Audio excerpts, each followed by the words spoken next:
Hello, welcome to Hucknall and welcome to this week's British Hockey Chat with me, John O'Bullard. Delighted to have your company this Thursday evening, is it? Yeah, it's Thursday, isn't it? I'm mixed up because we normally do this on a Tuesday.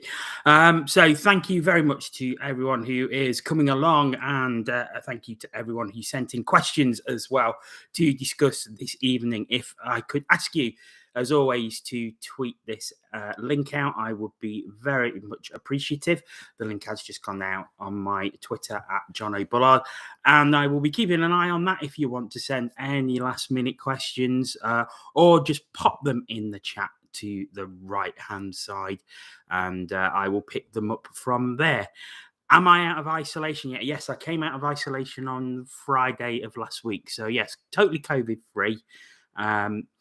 Testing negative on lateral flow tests, and I'm off to Scotland tomorrow for the weekend. Fortunately, won't be going to see any hockey like originally was meant to, but going to have a few days in Edinburgh, so it should be nice to get a break, albeit a bit cold. But yeah, very much looking forward to that. So we will crack on straight away, and the first question, quite an important one as well. Comes from Chris Lovell, who's my good friend and a Belfast Giants fan. And I think it will be right to know for this question that Chris is gay, which will become apparent when I ask his question, which is, with it being Pride Week in the Elite League, have the league kind of missed the point a little bit? All awareness and money raised is a good thing, but shouldn't they have involved more LGBTQ plus hockey fans so they can tell their stories and how they feel attending hockey? Wouldn't the human element be a far better way of raising awareness? I think it's a great question. And I think Chris makes a really, really good point. And I think Pride Week is brilliant, and I think it needs to happen. And the awareness of all the teams taking part in it and raising money by wearing special shirts, I think is absolutely brilliant. But I do feel it is a bit of here's some shirts, here's some money raising, and there isn't a lot else around it.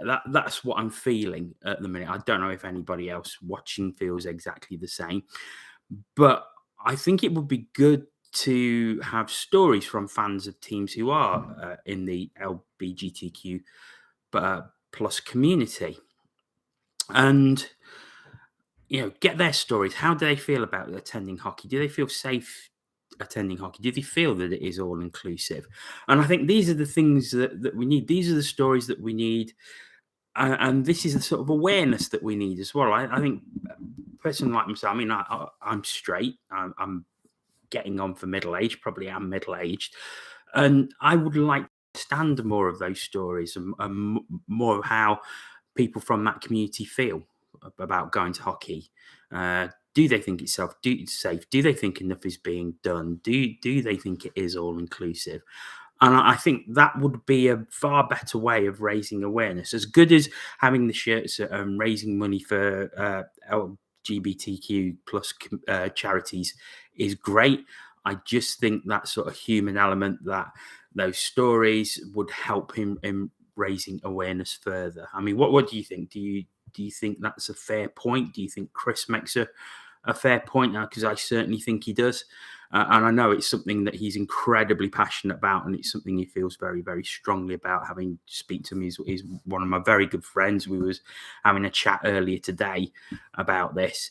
So what do you think? As I say, it's something very close to Chris's heart with him being a gay man, and obviously he's been attending the Belfast Giants for many, many years. He says he feels very inclusive. He's never had a problem there. Do other people feel the same around hockey? I think that would be really good to find out. And I think probably something for next year for the Elite League to think about is probably getting more of those stories and including more people from that community to tell their stories and their experiences of coming to watch hockey, because I think that would be a really, really good thing.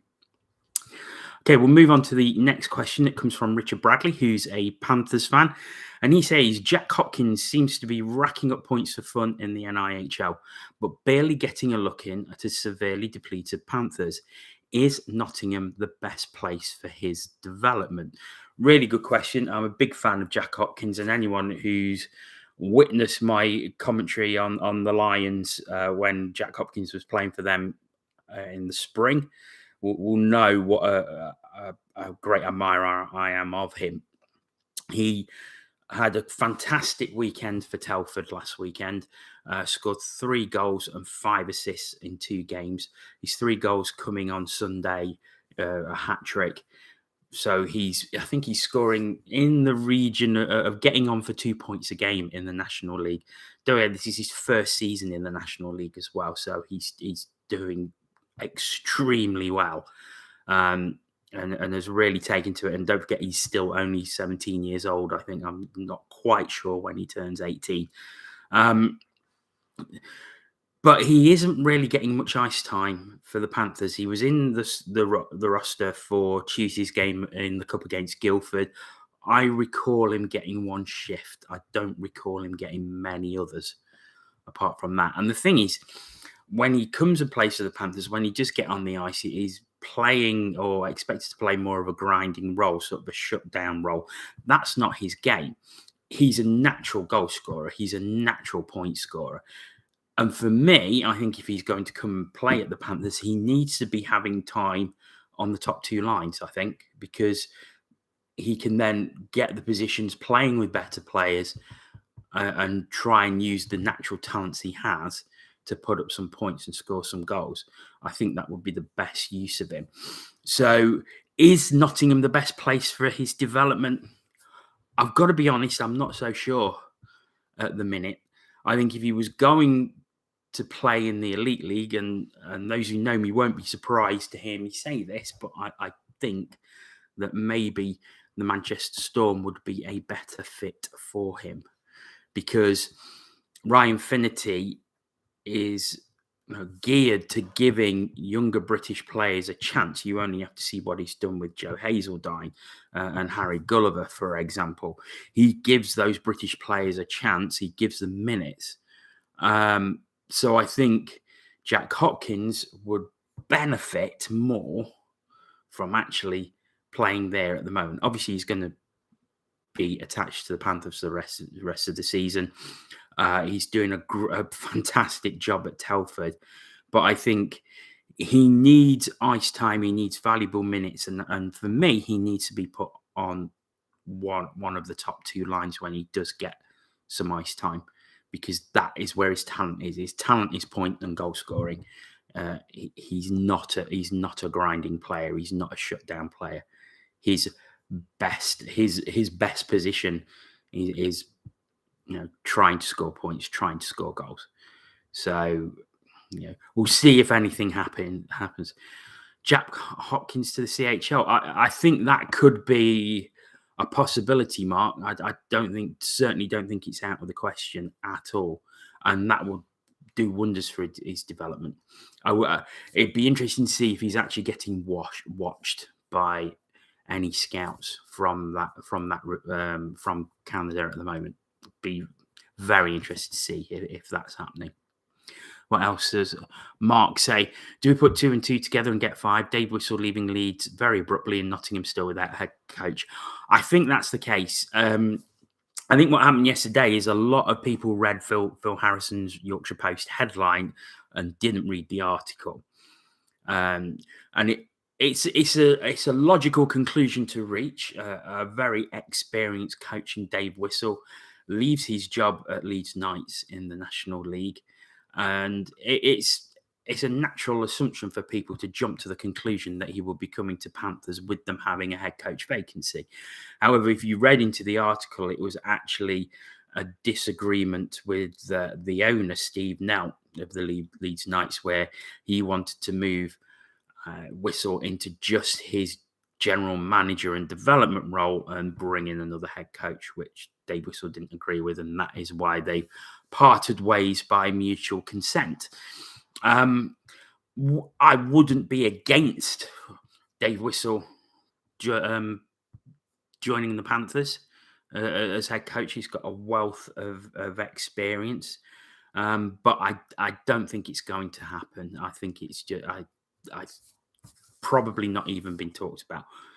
Having said that, who knows? We've seen so many different things happen over the past few weeks, and so obviously nobody thought that Tim Wallace, I suppose, was going to be leaving his position as Panthers head coach, and we talked about that in depth last week.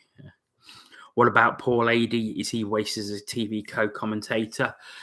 The thing about that, Cornelius, is if you think about it, Paul Adey hasn't coached a hockey team since he led the Belfast Giants to the Elite League Championship in 2013-14. So, it's 9 seasons now since, or 8 or 9 seasons since Adey was last a head coach. So has he been away from that position for too long? I don't know. I think Paul Adey's quite happy with what he's doing as well. It's whether would Paul Adey want that job? Would Paul Adey want to go back into that sort of stressful, high pressure situation? I'm not so sure he would. Again, another one, a wealth of experience, a very, very good coach, but I'm not so sure. He's probably been away a little bit too long on that one. Matheson has got long left I guess you mean not long left as a player there, Prozac kid. Do you think he will be good to give him a chance? Well, I think it makes sense to give Mark Matheson the chance till the end of the season. We'll go more in depth in that because there is questions on around that a little later. What is it? Andrew Williamson. I only jumped to the conclusion after I read the Twitter comments. I understood he wanted to bring Ryan Aldridge on board. Yes. So Ryan Aldridge has gone to Leeds as head coach now. And I guess that's what he was wanting to do and move Dave Whissel solely into the general manager role. And I say Dave Whissel took exception to that and they parted ways. Anthony, the Whissel sacking makes 0 sense to me. You just say, Anthony, you're more up on National League matters, so I will trust your judgment on that one. I thought he was doing all right, to be fair, because I know that he didn't have any inputs at Leeds at all. I know you're allowed to at National League level, but he didn't have any inputs. He just went with all Brits, but had his son Brandon, who's scoring, I think, getting on for 2 points a game, and Kieran Brown, who I'm a great admirer of, and is another natural born goal scorer. So there are some very good players at Leeds, but I know they've been suffering through injuries over the past few weeks. So it's certainly an interesting one. People saying Steve Lee might become coach for the rest of the season. Do you think this could be true? I think it's possible him and Matheson as a tandem. Let's move on to there are some questions around this. Ashley at Ashley941300 on Twitter says, considering the form since Mark Matheson and Steve Lee took charge, could you see them both retiring and taking it full time after this season if it stays the same? And David Stevenson, he says, I know it's early days and the opposition wasn't the big 3 in the league, but has Mark Matheson got more of a tune out of depleted squad than Tim Wallace did? And Dean Watkins, what's your opinion on the change in form for the Panthers? Do you think the players were restricted by the previous coach or not? Or were they not playing for him?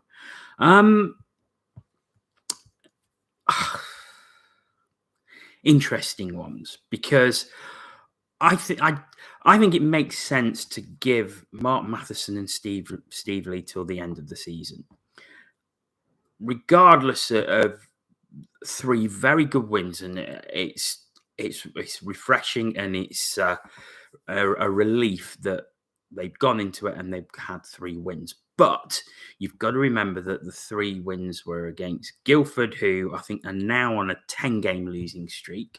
So 2 wins against Guildford and a win against Fife, who are the Elite League's bottom team.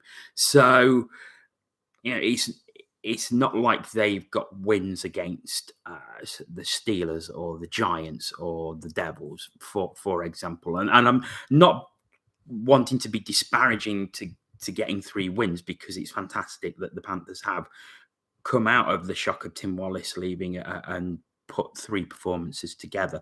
But at the same time, let's not go too overboard, considering who it was who we beat. So are they getting more out of a depleted squad? Difficult to say. I was at the game on Tuesday against Guildford. Decent enough performance. Guildford came back into it and looked like they was going to run away with it when they scored 2 quick goals. But to be fair to Panthers, shored up at the back and went on to win the game by 2 clear goals. So that was a good victory. I wasn't in Guildford and I wasn't at the NIC on Sunday, so I didn't actually see the game against Fife. But do I think the players were restricted by the previous coach? From what I saw on Tuesday, we didn't seem to be playing that different a game to what we had the rest of the season. So I don't know whether it was restrictions. I think they were playing for Tim Wallace. I think the change in form is probably a little bit of a kick up the backside due to the coach being sacked. So I think that makes the players look over their shoulder a little bit, thinking that they might be next. So I think that maybe has something to do with it. And also the kick on, they probably want to do well for Mark Matheson. He's obviously been their teammate. He's now essentially their boss. So that could be an interesting dynamic. Same with Steve Lee as well. I think it probably works well, though, with having Matheson on the ice and Steve Lee on the bench at the minute. I think that could be working very, very well. And that's something that probably needs watching and seeing how that dynamic works over the next few games. Could I see them both retiring and taking it full time after this season if it stays the same? I think a lot of that depends on results towards the end of the season, how we do in the Challenge Cup. Do we have a run at the playoffs? Forget the league; that's never going to happen. But if we come out of this season with a trophy, why wouldn't you give them the opportunity? But like you say, they probably would both have to retire. And I think Mark Matheson is probably getting there. He's 37, 38 years old now. Steve Lee is picking up his fair share of injuries, but I don't know what his plans are. I mean, I think he's still only 32. So theoretically, you think he's probably still got a few good years in front of him, Steve Lee. So I guess we have to see what happens. I'm not against them taking the job for the rest of the season. But then we have to see what happens at the end. And that leads on to the next question, which comes from Nick Walker. Who would you like to see take the head coach job at Panthers? Someone from within the league or someone from outside the EIHL? I think it works better having a coach who knows the league. And I think that's been proved in the past. I think there's only been, I've mentioned it before, but there's only been one time that a brand new coach has come into a team and won the league, and that was Ben Simon with the Steelers in 2010-11. Other than that, it's been an existing coach or a coach who knew the league, had been a player in the league, or coached elsewhere in the league. So, that's something that needs to be considered. Who would I like to see take it? I think it's going to be a difficult one. I don't think we're going to get anyone that well known. Let's be honest. I mean, I've always been a big admirer of Ryan Finnerty. I would love to see Ryan Finnerty take charge of the Panthers, or someone like Omar Pasha. But I think the big sticking point, and we've talked about it a lot over the past few weeks, I think, is Neil Black. What is the budget available? What is the budget available for players? What is Doucette's role with all this? Is he recruiting the coach as well? And those are questions that need to be answered. Could you see, say, a really experienced coach, to pluck an example out there, let's say Paul Thompson, come into the Panthers and work for Guy Doucet. Is that not going to be difficult for an experienced coach to come in and work with an inexperienced director of hockey? So these are the sort of dynamics that you've got to think of. I would like to see Ryan Finnerty. I'd like to see Omar Pasha. I don't think either of them would take the job, if I'm perfectly honest. Aside from that, I wouldn't.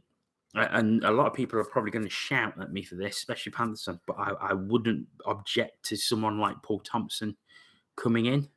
Because the thing with Paul Thompson, you have to look at where he's coached. He's coached all around Europe. He's coached as I've been head coach in the DEL. He's very good at developing British players, you have to say. So he's someone who I would have no objection at all if he came in to coach the Panthers. But again, I can't see it. He's currently head coach for the Odense Bulldogs in Denmark. Why would you leave there to come here? I mean, and the other thing you've got to look at, how attractive is the Panthers' job at the moment for a coach outside the Elite League or within the Elite League? I can't imagine it gets many juices flowing amongst coaches within the Elite League. Would you want to come and take this job at the minute? I know if I was a coach, I don't think I'd be looking at it with any great favourability, if I'm honest. So we'll have to wait and see. We'll have to wait and see. Paul Thompson would be your choice, Andrew. Yeah, very experienced, knows how to develop, knows the league, ticks all the boxes for me. Right, let's some of the comments. People saying Steve Lee might become coach for the rest of the season. Do you think that could be true? Yeah, as I've said, I think the sensible thing would be for him and Mark Matheson to have the job for the rest of the season now. It should be said for all Elite League fans who don't watch the EIHL at all. Leeds are fun, really fun. They've had issues with consistency, but they're a great watch. I've heard they're a very entertaining team. In all fairness, I think we have played much better. The defence and passing has improved, and I think the lineups have made a difference. I think sometimes the lineups didn't help. Okay. Still no new signings, though. Andrew said no, and I've heard absolutely nothing on that front. Can you imagine, and this would shaft my own club, but if the seas boiled and the sky fell and Ashley Tate became the head coach of the Nottingham Panthers? Can't see it. I think he still needs to sort of serve his apprenticeship at Basingstoke. I think that's the best place for him at the minute. I think him taking a job like the Panthers, whether he would want it as well, it would be far too soon in his coaching career at the moment. Who do you think will take the GM job? Also, do you think Guy will be released if we fail this year? I wouldn't be against Guy Doucet taking the general manager's job, to be perfectly honest, and overlooking the off ice and a bit of the on ice. But I think I would prefer to see her coach do his own recruiting. I think get rid of the DOH role and give it the head coach role to Guy. More money to spend on the roster. Is Guy Doucet a qualified coach, though? I mean, if you think about it, Will, he's a rookie. He's not had a coaching job. Do you want to give someone completely new to coaching that sort of role? It's a difficult one. And I know we did it with Corey many years ago. I don't know. I would like to see a more experienced coach in that role, if I'm perfectly honest, if we are to get a brand new coach at this point. Let's crack on with the questions. And where are we? So at 46233_Sam on Twitter. He says, have some Panthers fans forgotten about last week's problems because we've had some success on the ice in this past week? Yeah, I think you make a fair point, Sam, but it's also understandable. It's been a hard slog for the past couple of months, and I think after last week's news and the shock of it, to come away with 3 wins, I think it's something to be positive about. And I can totally understand why most Panthers fans are really happy with what's happened on the ice over the past week, because it's nice to have something to celebrate on the ice instead of everything else that has been going on. So I don't think the fans have forgotten about the last week's problems. I just think it's relief because we've strung a few good results together, and that's totally understandable. The problems haven't gone away. The problems are still there. And a very, very tough weekend coming up in Scotland, especially with not having the usual big following that we normally would because of the restrictions in Scotland, which is a real shame. But we shall see what happens. Let's see what happens this weekend. I think if they can come away with 2 wins from the 3 games this weekend, that'll be a very, very good return. And then you're looking at 5 wins in 6, which, to be fair, is very, very good form. But I think the big test is going to be the games. How do we stack up against the likes of the Steelers, the likes of the Giants, the likes of the Devils?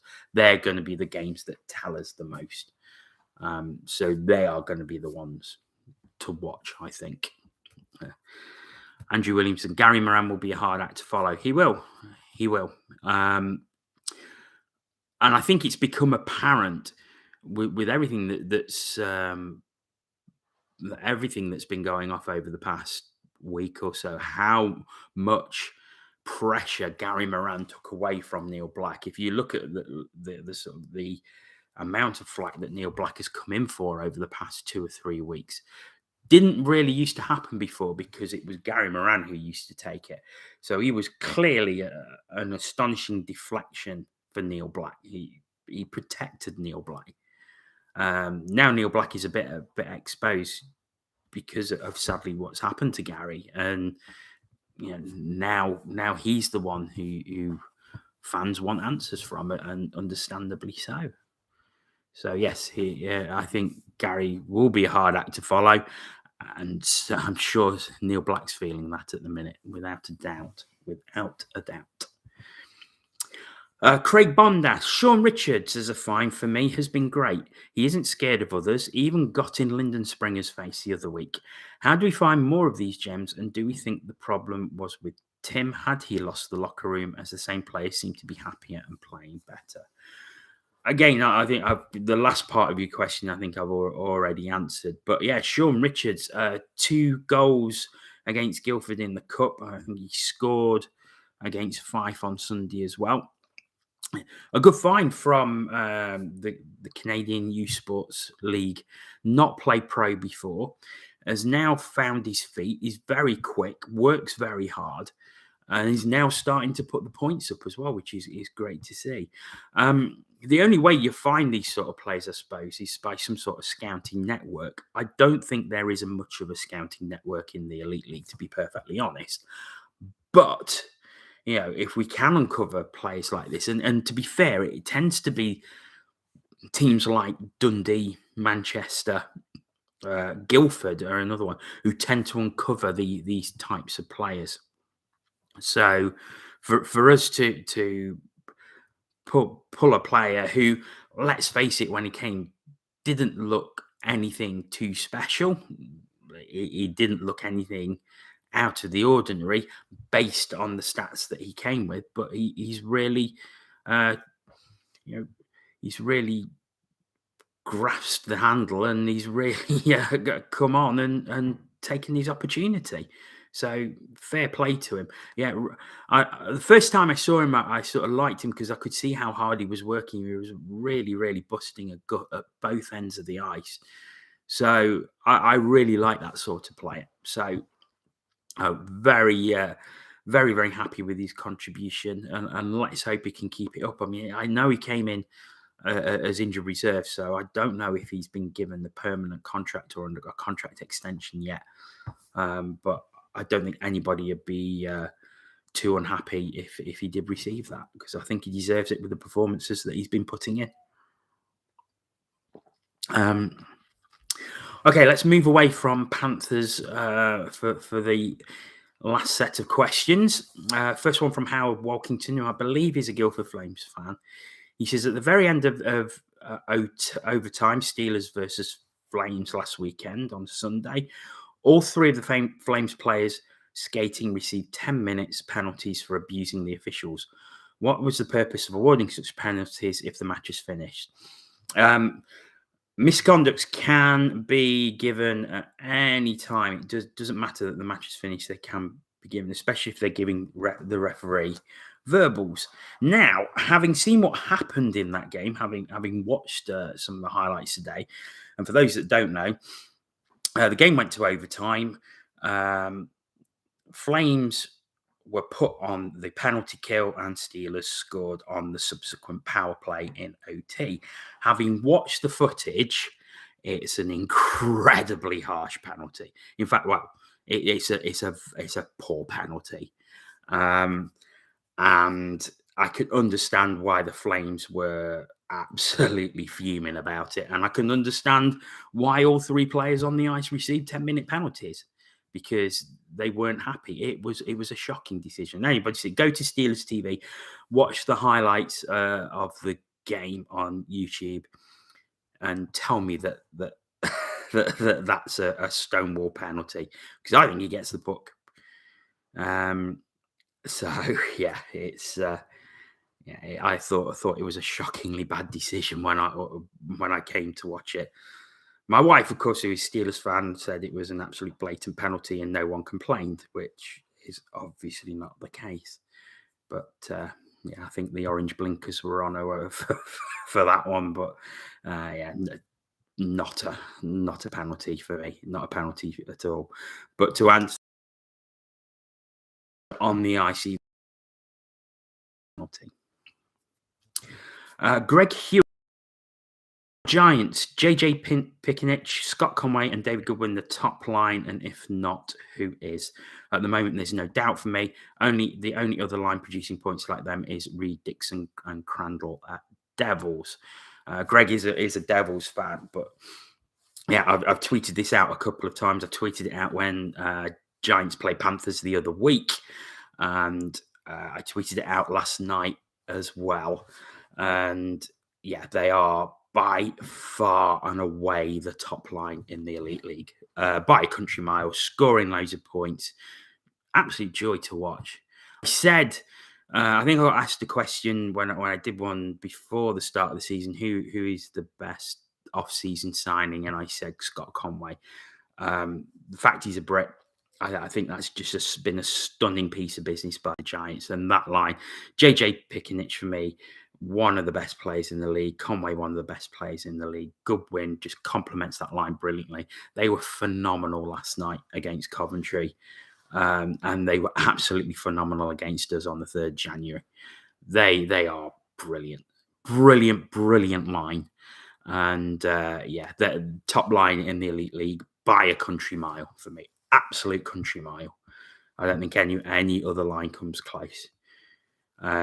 Yeah, they're absolutely superb.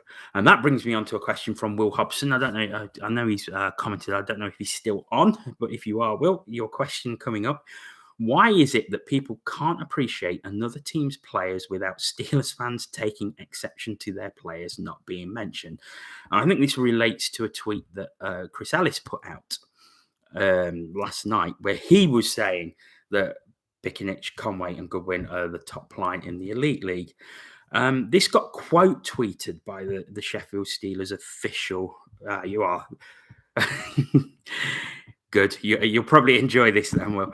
So Chris Ellis's tweet got quote tweeted by the Steelers, who said, well, you need to come to Sheffield. That, of course, led to a pile on Chris's Twitter by Steelers fans who were grossly offended that Chris should suggest another team's top line is better than theirs.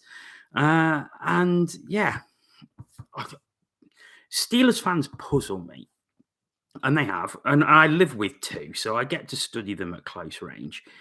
But they do puzzle me because if you think about it, Steelers are top of the league, playing great hockey, have won many trophies, many league titles throughout their history. But there just seems to be some sort of real insecurity about the club and about the fan base that if anybody says anything complimentary about another club, they seem to be jumping up offended, going, well, what about us? Well, just accept that there can be better out there, and there often is better out there. The world does not revolve around the Sheffield Steelers. It never has, and it never will. You've got a very good side. You are top of the league. Be happy with that. You've won lots of championships. Be happy with that. You don't have to be best at everything all of the time. So, just chill a little. If somebody has an opinion that somebody is better, then just accept it. And for me, in my opinion, Piccinich, Conway, and Goodwin is by far the best line in the Elite League. And the thing is, Chris put that, and it was a perfectly innocent tweet by Chris with an opinion, and he was getting some absolute dog's abuse from some Steelers fans for like daring to think that. And it's like, come on, why are you giving the guy abuse for having an opinion? If your opinion is different, that's absolutely fine, but don't give him abuse for having an opinion that is different to yours. That's what causes most of the trouble in this world at the moment. It's why there's so much division. Just be accepting of other people's opinions. And I'm sure there's plenty of Steelers fans out there who will disagree that Piccinich, Conway, and Goodwin are the top line, and that's absolutely fine. But, just be a bit more accepting of what other people think and why other people think that way. And let's face it, the stats back up that Belfast line is the best in the league. What's that? Well, I'm blocked by Steelers, so I didn't see their tweet. Just comments on Chris's post by Steelers fans. Yeah, and some of it just wasn't pleasant, was it? Let's be honest. John Johnson, evening, Jono. Do you think we would benefit from bringing in a more aggressive player, Doty Bulmer kind of player? Maybe give the more skillful guys some protection. Yes, I think we've been saying that for a long time. I think we could do with someone who is a bit more of, and I'm not saying an out-and-out enforcer, but someone probably of the Guy Lepine type of mould who can play really well, but also takes no nonsense and can look after the team a bit. I think that's something we are badly missing, but I think that's something we've also gone on about quite a lot over the past few weeks as well. Andrew, why can't people appreciate good players from other teams? I've no idea. And we're all going to be biased towards our own teams. That's absolutely natural and understandable. They're your team. You are going to shout for them. You're going to support them. But appreciate that there could be better out there. And I think that's the thing with regards that Giants top line. For me, in my opinion, it's the best. And a lot of people feel that way. As you can see from the questions that we've had tonight, a lot of people feel that way. And it's understandable. And they've got the stats to back it up. So, don't get offended because people think like that, and have a look and see why. And if you disagree, debate it properly. Don't send abuse because there's an opinion different than yours. That just doesn't work. And it's not right.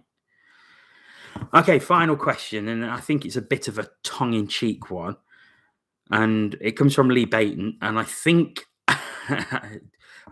it comes from a conversation that we was having in a group, one of the period breaks on Tuesday night, because I know Lee, and he says, "Is Belfast overrated as a weekend away?" Because there were some people saying that they thought it was. Not for me. I love Belfast. It is one of my favorite, just my favorite cities in Britain. It's one of my favorite cities in the world. I adore the place. I love it.